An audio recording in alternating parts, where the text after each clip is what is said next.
Est-ce que vous pouvez nous décrire un petit peu l'intérêt et ce qui a été montré aujourd'hui au ministre de la Cohésion des Territoires?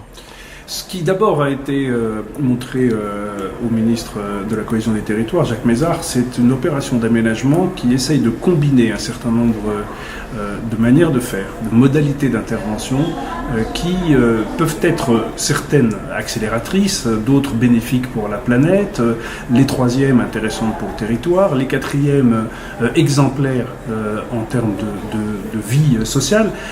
Mais au fond, c'est la combinaison elle-même qui l'a, je crois, intéressé. Et cette combinaison, en fait, c'est la combinaison née de ce qu'on appelle l'urbanisme négocié, l'urbanisme de projet, avantagé par rapport à un urbanisme de procédure, c'est-à-dire des partenaires qui se mettent autour d'une table, qui se font confiance, qui se parlent dès l'amont d'un projet et qui le font émerger ensemble autour d'une volonté politique, celle de l'élu local, en l'espèce ici le maire de Ris-Orangis, d'abord Thierry Mandon, ensuite Stéphane Rafali, autour naturellement des services de l'État, très mobilisés, puisque si nous sommes en concession de collectivité locale et non pas en ZAC initiative État, nous sommes sur une opération où la collectivité a voulu faire confiance à l'opérateur de l'État, qu'est Grand Paris Aménagement, l'AFTRP à l'époque.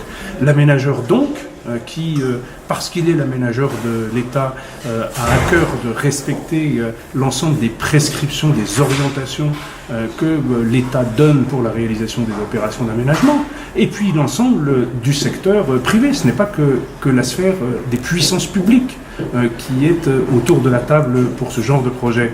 La sphère privée, ce sont les promoteurs, les bailleurs, les investisseurs et les maîtres d'œuvre, entreprises et architectes ou urbanistes qui, tous ensemble, fabriquent un projet.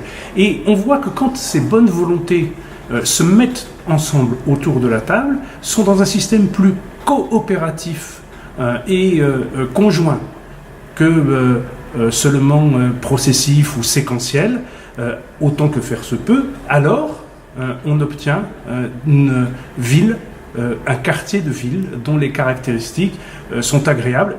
Ce n'est pas simplement des bâtis posés les uns à côté des autres, c'est une réelle opération d'aménagement urbain où l'énergie est pensée. C'est ce quartier qui a permis que la géothermie et la biomasse servent une grande part de Ris-Orangis, 80% ici, dans ce quartier, du chauffage et de l'eau chaude est servi par des énergies renouvelables. C'est une attention particulière à un écosystème parce que nous sommes sur les rives de Seine et parce qu'un lac a été préservé. Songez que sur les 18 hectares de la ZAC, de l'opération d'aménagement, il y a 8 hectares d'espace naturel sensible.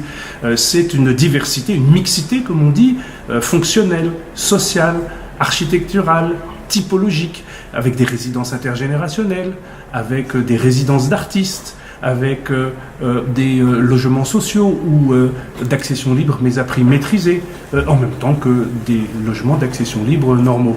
Des équipements publics, un groupe scolaire et une crèche qui n'ont pas été naturellement oubliés, et des activités économiques qui permettent d'apporter de l'emploi, 6000 m² d'activités économiques, 6600 m² d'équipements publics.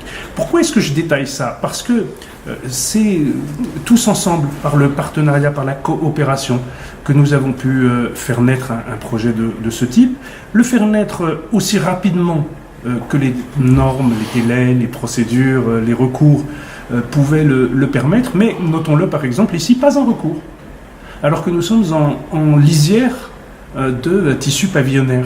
Alors pourquoi? Bien parce que beaucoup de concertation, beaucoup de participatif, beaucoup de considération des citoyens, ceux-là même qui avaient de vraies raisons ou qui auraient eu de vraies raisons de faire des recours, ont perdu ces raisons. Et puis évidemment, une coopération et un partenariat qui permet ensuite de diversifier les modes de construire. Ici du béton, ailleurs de la mosaïque, encore ailleurs du bois, du CLT, encore ailleurs autre chose. Aucun parti pris, une ouverture d'esprit, une acceptation des innovations et la tentative que l'innovation parce qu'elle est partenariale, soit accélératrice du projet.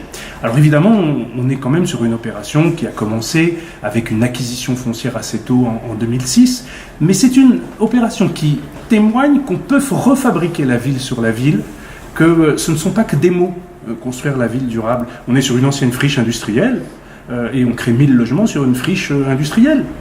Et cette friche industrielle qui a une histoire, qui a un passé, on en a gardé beaucoup d'éléments patrimoniaux, beaucoup de traces, beaucoup de signaux, et nous ne tournons pas le dos au passé en créant l'avenir. On continue un territoire, on n'est que modestement dépositaire de ce qu'on nous confie très temporairement. Voilà, et c'est ça l'exemple, peut-être qu'ici le ministre est venu voir, c'est-à-dire un projet fait dans la concorde des puissances publiques, État et collectivités, des puissances publiques avec le secteur privé, des puissances publiques et du secteur privé, avec des maîtres de l'art, notamment des architectes et urbanistes de talent.